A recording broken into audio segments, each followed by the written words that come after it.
जून के बाद यूएस और इंडिया के बीच में दोनों की तरफ से फाइनली पहली बार बातचीत स्टार्ट हुई है और इसका रिजल्ट ये रहा कि मार्केट ने अपने 25,000 के लेवल को क्रॉस किया। बाय द वे आप और हम एक्सपेक्ट भी कर रहे थे कि मार्केट एक रेंज में फंसा हुआ है, बहुत ही जल्दी मूव दे सकता है और ऐसा ही कुछ मूव भी आया। अब इस कंप्लीट सामंजस्य को समझते हैं, यूएस फेड में क्या एक्सपेक्टेशन से समझते हैं और मार्केट पे क्या इंपैक्ट हो सकता है उसकी बातचीत करते हैं। सबसे पहला इंपॉर्टेंट पॉइंट, अभी हमारे सामने इस तरीके का माहौल बन रहा है कि यूएस के रिप्रेजेंटेटिव इंडिया में आए, इंडिया में आके उन्होंने टैरिफ के अराउंड बातचीत करी, 6-7 घंटे की उनकी लंबी मीटिंग हुई और यूएस का और इंडिया का दोनों का ऑफिशियल स्टेटमेंट यह आया है कि यह मीटिंग काफी फ्रूटफुल थी, पॉजिटिव स्टेप्स की तरफ हम जा रहे हैं।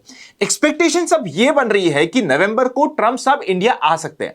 जब ट्रंप इंडिया आएगा उससे पहले क्या ये जो एडिशनल 25% का टैरिफ लगा दिया है इंडिया के ऊपर, बिकॉज वो हम लोग एज एन इंडियन रशिया से आज के दिन इंपोर्ट करते हैं क्रूड को, वो हट जाएगा, इसकी एक्सपेक्टेशंस मार्केट को है। ये प्रतीत हो रहा है, ये लग रहा है मार्केट के मोमेंटम में। मार्केट चलता है सेंटिमेंट के ऊपर, sentiment positive market positive, sentiment negative market negative. तो ये हो गया सबसे पहला पॉइंट। सेकंड, यूएस फेड से कल के दिन एक्सपेक्टेड है, मतलब हमारे लिए तो वो कल ही हो जाएगा जब हम रिएक्ट करेंगे, 25 बेसिस पॉइंट का रेट कट। अब 25 बेसिस पॉइंट के रेट कट के बाद क्या आता है, उनके एम्प्लॉयमेंट के रिलेटेड पॉइंटर, वो काफी इंपॉर्टेंट रहेगा। लेबर का डेटा उनका क्या बोलता है, अभी तक वहां पे इन्फ्लेशन का एक्चुअल इंपैक्ट नहीं आया है क्योंकि टैरिफ के बढ़ने की वजह से जो गुड्स यूएस में आ रहे हैं वो महंगे हो जाएंगे। जो महंगे आए हुए गुड्स है उसका अभी तक पास थ्रू उनके जितने भी रहने वाले लोग हैं, सिटीजन है, उनके पास तक नहीं गया। तो ये टैरिफ का क्या इंपैक्ट होगा, इन्फ्लेशन पे क्या इंपैक्ट होगा, इसके ऊपर क्या स्टेटमेंट आता है यूएस फेड का, काफी इंपॉर्टेंट रहेगा। एक्सपेक्टेशंस ये है कि 25% का बेसिस का या फिर 25 बेसिस पॉइंट का रेट कट होने वाला है और होगा। गलती से ये 50 बेसिस का हो गया तो यूएस मार्केट, इंडियन मार्केट हर कोई सेलिब्रेट करेगा। और बाय चांस गलती से, I am not expecting at all कि ऐसा कुछ होगा, पर गलती से भूले भटके उन्होंने रेट कट नहीं किया और कह दिया कि भैया बाद में देखेंगे, वो मार्केट के लिए एक कंप्लीट अपसेटिंग मौका होगा और मार्केट यहां से बिगड़ जाएगा, इमीडिएटली बिगड़ेगा, all over the world market बिगड़ेगा। और गलती से ये हो गया तो 100-500 पॉइंट नहीं, 1000-2000 पॉइंट के करेक्शन की यहां पे बातचीत हो जाएगी। ये हो गया हमारा ये वाले पॉइंट का कंक्लूजन। अब जिस तरीके से ट्रंप का माइंडसेट बना हुआ है, यूएस डॉलर की वीकनेस बढ़ती जा रही है। जब भी यूएस डॉलर की वीकनेस बढ़ती है, इन्वेस्टमेंट इन इमर्जिंग इकोनॉमी बढ़ता है।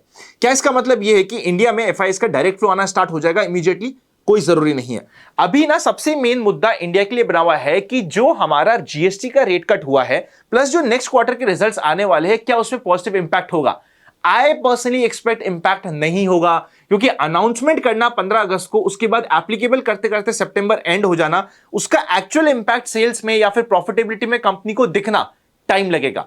एटलीस्ट आप बोलो एक क्वार्टर, मैं बोलूंगा एक क्वार्टर तो कहीं नहीं गया। मतलब अगर हमें इसका इंपैक्ट एक्सपेक्ट भी करना है तो जो जनवरी वाले रिजल्ट्स आएंगे उसमें 2-5% का पॉजिटिव इंपैक्ट हम एक्सपेक्ट करने की बात कर सकते हैं, वरना साल भर के ऊपर लगेगा एक्चुअल इंपैक्ट देखने के लिए। पर मार्केट सेंटीमेंट में चलता है, सेंटीमेंट तो इनिशियल मूव से ही पता चल जाएगा। इनिशियल मूव में काफी लोग अभी ये एक्सपेक्ट कर रखे हैं, जितनी मैं कमेंट्री पढ़ रहा हूं स्पेसिफिकली बाहर के जितने भी बड़े हेज फंड्स के मैनेजर्स हैं, बड़े बड़े लोग हैं, वो एक्सपेक्ट कर रहे हैं कि इस क्वार्टरली रिजल्ट कैसा आता है। लास्ट रिजल्ट बहुत खराब था, वो सबसे बड़ा अपसेटिंग पॉइंट था इंडियन मार्केट का। तो इस रिजल्ट पे काफी लोगों की यहां पे नजर है, तो उसके ऊपर हमारी भी नजर रहेगी। मेरी पर्सनली एक्सपेक्टेशंस ज्यादा नहीं है।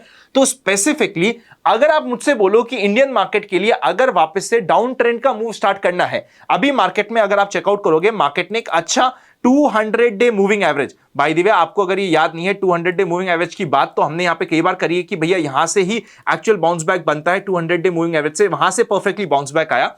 और ये भी बात हुई थी लास्ट, जो हमारा लास्ट वीक में वीडियो बना था फंडा का, कि भैया ये बहुत शॉर्ट स्क्वीज हो रहा है, एक बड़ा मूव आने को ईदर साइड पे वेट कर रहा है, आप रेडी रहना, पॉजिटिव साइड पे आ गया। आई होप आपको मदद मिली होगी। अब यहां पे एक्सपेक्टेशंस क्या है, अब अगर हमें अब यहां पे रिवर्सल की बात करनी है कि रिवर्सल कब होगा या किस सिचुएशन में होगा, तो मैं आपको 2 सिचुएशन देता हूं।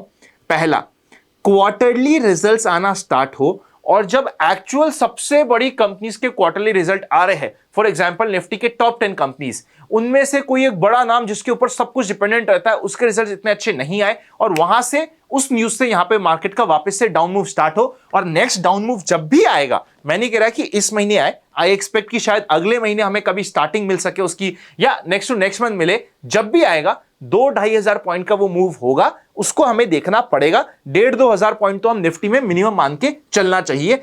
इधर साइड में। अब वो यहां से आता है 25,300 से आता है या 26,000 से आता है या 26,000 की भी ऊपर लाइफ टाइम ऐसे आता है, वो डिपेंड करेगा कि कितनी पॉजिटिव न्यूज उससे पहले आ सकती है। तो बड़े डाउन ट्रेंड का सबसे पहला तरीका होगा आपको पता लगने का, किसी बड़े मेजर प्लेयर का रिजल्ट खराब आए या फिर बहुत पॉजिटिव न्यूज आ जाए। अब बहुत पॉजिटिव न्यूज क्या होगी, हम एक्सपेक्ट कर रहे हैं कि यूएस इंडिया के ऊपर 25 बेसिस पॉइंट का टैरिफ हटा देगा।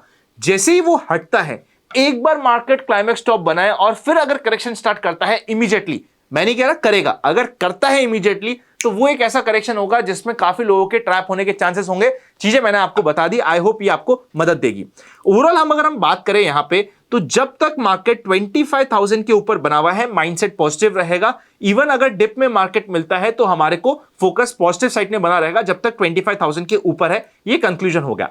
हमारी रेगुलरली बात हो रही है कि bank Nifty perfect 200 day moving average से बड़ा है, तो बड़ा मूव यहां पे आने की एक्सपेक्टेशन से अलोंग विद आईटी वो फोकस बना रहेगा। इन द सेम वे 54,000 का लेवल रहेगा जिसके ऊपर रेदर हमें थोड़ा सा एग्रेसिव लेवल चाहिए, तो आप 54,400 का मान लीजिए, 54,500 का मान लीजिए। मतलब इस रेंज के ऊपर जब तक मार्केट है अननेसेसरी नेगेटिव बात नहीं करी जाएगी। बहुत सिंपल सा माइंडसेट है। विक्स काफी नीचे आ चुका है, विक्स के बढ़ने का टाइम आ चुका है। अगले 10 दिन में कोई रैंडम स्पाइक आपको मिल जाएगा, रेडी रहिएगा। कोई न्यूज बेस्ड स्पाइक होगा, आपको हमें नहीं पता, ऐसा कोई स्पाइक मिल जाएगा।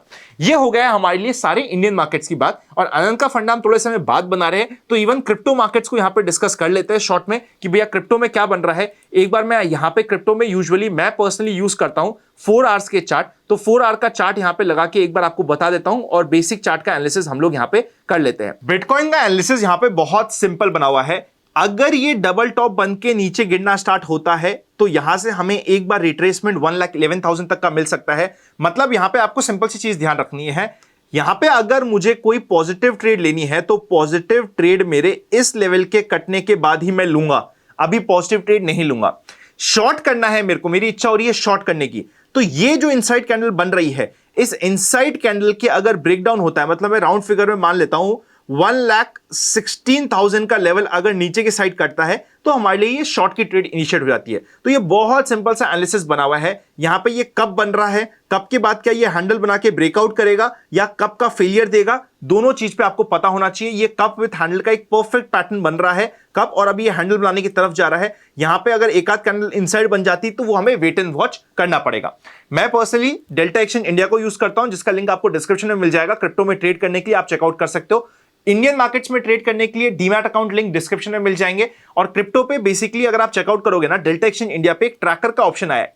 ट्रैकर आपको डायरेक्टली यहां पे आपको कोई लेवरेज नहीं मिलेगी, पर आप ये समझ लो कि आपने सीधा एसआईपी चला रखी है अपनी क्रिप्टो में। अगर आपको बीटीसी की एसआईपी करनी है तो आप ट्रैकर में जा सकते हो, यहां पे जाके आप अपना प्राइस के साथ मेंशन कर सकते हो। फॉर एग्जांपल मुझे $150 का बीटीसी बाय करना है, तो मैंने यहां पे बाय कर लिया और ये नीचे आपको ट्रैकर में ही आपके एसेट्स में दिख जाएगा। और ये एज सिंपल एज आप एक्चुअल एसेट होल्ड कर रहे हो विदाउट होल्डिंग द एसेट, वो सिस्टम प्रोवाइड कर रहा है विद द बेनिफिट कि यहां पे आपको प्रॉफिट और लॉस का सेटअप भी मिल पाएगा, क्योंकि एक्चुअली आप यहां पे डेरिवेटिव ट्रेड कर रहे हो। तो इस चीज को आप चेकआउट कर सकते हो। उसके ऊपर अगर डिटेल वीडियो चाहते हो तो कमेंट में जाके यस टाइप कर दीजिएगा, डिटेल वीडियो आपको मिल जाएगा। Happy learning and I will see you very soon.